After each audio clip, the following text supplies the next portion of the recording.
बिस्मिल्लाहिर्रहमानिर्रहीम। मेरा नाम डॉक्टर अता मोहम्मद ख़ान है और मैं यहाँ as a set professor of medicine और head of department medicine LRH काम कर रहा हूँ।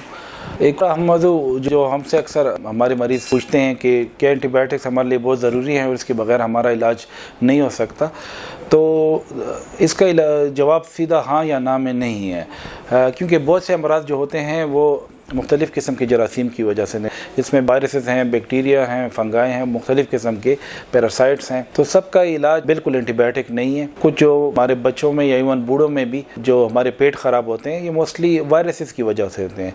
तो अगर आप अपने नमकियात और पानी का ख्याल रखें तो ये बग़ैर किसी एंटीबायोटिक के ये ठीक हो सकता है। इस तरह जो हमारे गले वगैरह की इन्फेक्शन हो जाती है वो भी कभी कभार बैक्टीरिया की बजाय वायरसेस से होती है, तो इसमें एंटीबायोटिक का इस्तेमाल उल्टा नुकसान देता है, क्योंकि इससे फिर एंटीबायोटिक रेजिस्टेंट डेवलप होनी शुरू हो जाती है और इसकी वजह से फिर हमारे लोगों और बच्चों में फिर वो आम अद्वियात जो एंटीबायोटिक जब ज़रूरी होती है उनको देना, वो फिर काम नहीं करती, उनको फिर हाई डोज या हाई पोटेंसी की ड्रग्स देनी पड़ती हैं। उनके फिर अपने मुज़र असरात भी होते हैं, क्योंकि ये केमिकल तो हैं, इसमें कोई शक नहीं है। तो ये कहना कि गले की सोजिश का इलाज एंटीबायोटिक है, बिल्कुल नहीं है। सादे टोटके से भी इलाज हो सकता है, क्योंकि वायरसेस यूजुअली अपना टाइम गुजार के चले जाते हैं।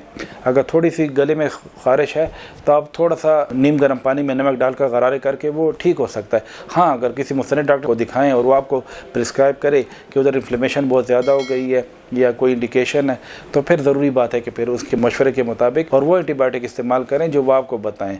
बग़ैर सोचे समझे दुकान से हाई पोटेंसी की अद्वियात लेना या किसी गैर मुस्तनिद डॉक्टर से लेना, वो भी फिर एंटीबायोटिक जो रेजिस्टेंस है उसके फैलाव का मूजिब बनता है।